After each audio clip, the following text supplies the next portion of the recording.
Welcome back, everybody, for another deep dive. And today we're getting into the nitty-gritty of habits. Absolutely. We're going to be looking at The Habit Cure by Charles Duhigg. Yes. And specifically today we're looking at the prologue, Okay. just to sort of set the stage Right. of, Yeah. how habits work and how they impact our lives. Yeah. It's really fascinating stuff because I think we all kind of have a sense that habits are important, Yeah. but we don't always realize just how pervasive they are. Right, and how much they're actually affecting us. Yeah, and how much potential there is for change when we really understand them. Exactly.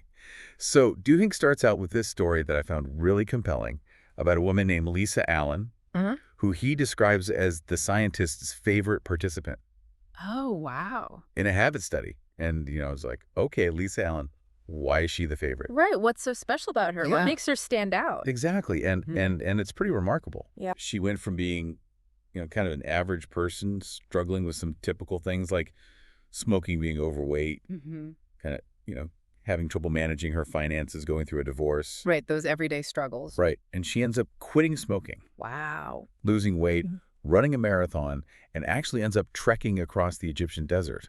That's incredible. What a transformation. Yeah. And so, I mean, talk about a complete 180. yeah, I mean, it's really mind-blowing how much she was able to change. Absolutely. And that's what's so inspiring about this story is that it shows us that real change is possible. Yeah, and he really gets into, how this happened Right. for her. And it's not like she won the lottery or somebody, waved a magic wand. Exactly. It wasn't some overnight miracle. It was really about Right. changing her habits. And there's this concept that he introduces early on called keystone habits. Yes. And that's a key idea here, the idea that certain habits have this ripple effect. Right. They can trigger widespread change in other areas of our lives. And it seems like for Lisa, that keystone habit was quitting smoking. Right. And you can see how that one change had all these other positive consequences. Yeah. I mean, if you're not spending money on cigarettes, maybe you have more money to eat healthier. Right. Maybe you have more energy to exercise. You start feeling better about yourself. Exactly. And that can lead to more confidence, which can impact your work, your relationships, everything. Yeah. Yeah. And Duhigg actually talks about how researchers were studying Lisa's brain. Oh, wow. So they were actually looking at what was happening in her brain. Yeah. And they found that her new habits Hmm. were literally overriding her old neural pathways. So it was like she was rewiring her brain for success. Yeah, it's like physical proof that these small changes can have a huge impact on who we are. It's amazing to think about the power of our habits to literally shape our brains. It really makes you think about all the things you do on autopilot every day. Right. Like how much of our lives is actually driven by conscious decisions versus just these automatic behaviors? Like, how much am I really in control of? Yeah, that's a question we all need to be asking ourselves. And how much of that is actually, helping or hurting me in the long run? Exactly, because if we're not aware of our habits, we can't really change them. Right. And we might be missing out on a lot of potential for growth and happiness. Yeah, Duhigg mentions this study from Duke University that found that something like 40% of our daily actions are habits. Oh, wow, 40%? That's almost half our lives. Yeah, it's pretty crazy to think about that. It really puts into perspective how much influence these unconscious patterns have on us. Right, and that's kind of unnerving, but also kind of exciting. Yeah, it's a double-edged sword for sure. Right, because on the one hand, it's like, wow, I'm not as in control as I thought I was. Yeah. But on the other hand, it's like, well, if I can understand these habits Mm-hmm. and if I can change them, Then I have the power to change my life. then I can really start to create the life that I want. Exactly. And that's what's so empowering about this whole idea of habit change. Yeah. It's not about relying on willpower or motivation, which can be so fleeting. Yeah. It's not about being perfect. It's about understanding the system Right. and working with it. Absolutely. It's about understanding the science behind our habits and then using that knowledge to our advantage. Exactly. Yeah. So Lisa's story is pretty amazing, but I'm guessing it didn't happen overnight. Yeah. I mean, how did she actually do it? What allowed her to break those old habits and create these new ones? Right. That's the million-dollar question. So I'm curious to Yeah. get into like the nuts and bolts of how that happened. Right. How do you actually change a habit? And Duhigg talks about this idea of the habit loop. Yeah, the habit loop. That's where it all starts. So can you explain a little bit about what that is? Yeah. So the habit loop is basically this three-part cycle. It starts with cue, which is basically a trigger that tells your brain it's time to go into autopilot mode.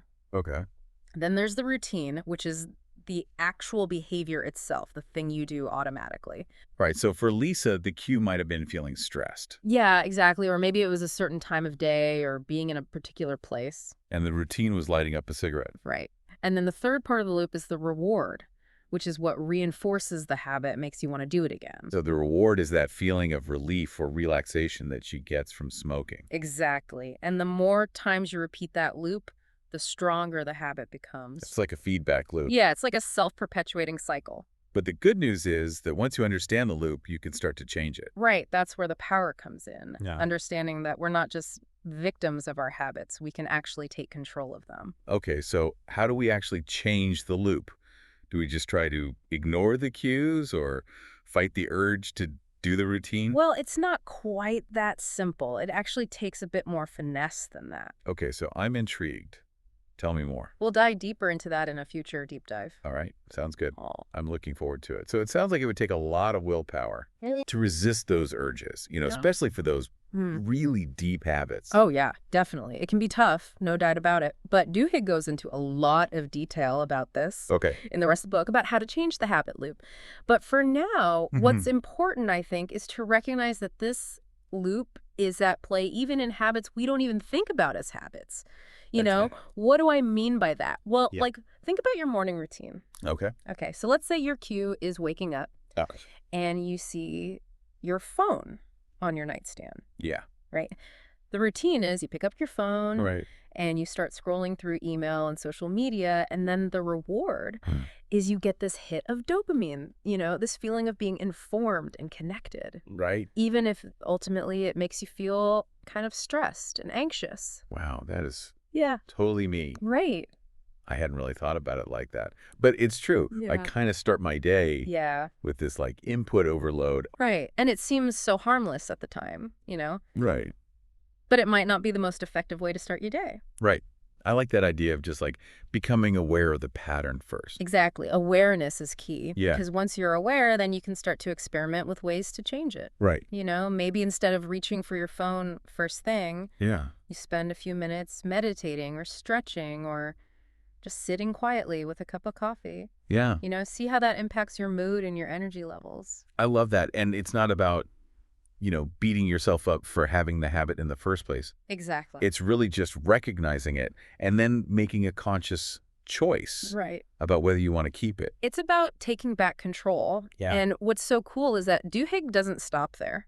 Okay. In just personal habits, he actually takes this idea of the habit loop and applies it to organizations. Oh, wow. And even like larger societal shifts. So he's saying that these same principles that work for us individually Yeah. can work for like Entire companies or even social movements. That's right. He talks about how companies like Procter & Gamble Okay. and Starbucks have used an understanding of the habit loop to influence consumer behavior and, really increase their sales. That's fascinating. Yeah. I can see how that would work. Yeah. Like if a coffee shop puts all the pastries right by the register. Right there in your face? Yeah, you're way more likely to grab one. Exactly. They've created this cue, I know. this trigger, Yeah, and then the routine is you just kind of mindlessly reach for a pastry totally. while you're waiting in line, and then the reward is you get this little hit of sugar, Right. and the company gets a sale. Yeah, it's like they figured out our brains. They've hacked our habits. Yeah. Yeah, and it goes beyond just marketing, too. Okay. Duhigg explains how organizations are using this to improve workplace safety,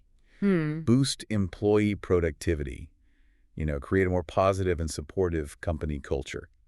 That's so interesting. I mean, it sounds like... If you really understand these cues and rewards, Uh-huh.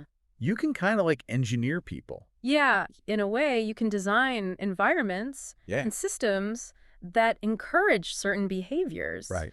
It's all about understanding what drives those behaviors in the first place. I mean, that's pretty powerful. It is powerful. And, he doesn't stop at just organizations. Well, where else does he go? He even talks about how this applies to social change. Okay. He gives the example of the civil rights movement. Oh, wow. Okay, so we're going from like buying coffee Right. to like the civil rights movement. To some of the most significant social movements in history. How does the habit loop fit into that? Well, Duhigg argues that part of the movement's success came from its ability to shift these deeply ingrained social habits and norms, Huh. For example, he talks about the Montgomery bus boycott, Okay. which disrupted the routine of segregated seating on buses. Right. And by Mhm. disrupting that routine, it forced people to confront the injustice of the system, and it ultimately changed behavior Yeah. on a large scale. It's like they broke the habit loop. Exactly. And it shows how even things that seem so deeply entrenched in society can be shifted when you understand the forces that maintain them. That's a really powerful example. Yeah, it is. And it's a reminder that habits exist on the spectrum, from those really personal routines that we do every day Right. to the collective behaviors that shape our world. Right. And the same principles that work for changing an individual habit Uh-huh. can also be applied to understand and influence change on a much larger scale. So it's not just about self-improvement, then. It's really about understanding a fundamental Yeah. force that shapes human behavior. Exactly. It's Yeah. about understanding human nature on a deeper level. Yeah. Wow. So we've covered Yeah. a lot of ground here. We have, and this is really just scratching the surface. Yeah. The Habit Cure really dives deep into all of this, Okay. and it explores the science behind it in a lot more detail. But Yeah. I think even just from this glimpse, we can see how much potential there is in understanding this.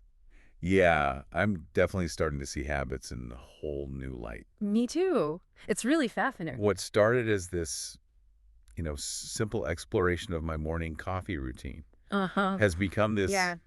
much bigger thing. It's like a whole new way of looking at the world Yeah. and a whole new way of understanding ourselves. Yeah, it's almost like this secret decoder ring Mm-hmm. for understanding Yeah. why we do what we do. Right. It's like you're seeing behind the curtain Yeah. of your own mind. And then not just understanding it, but like Right.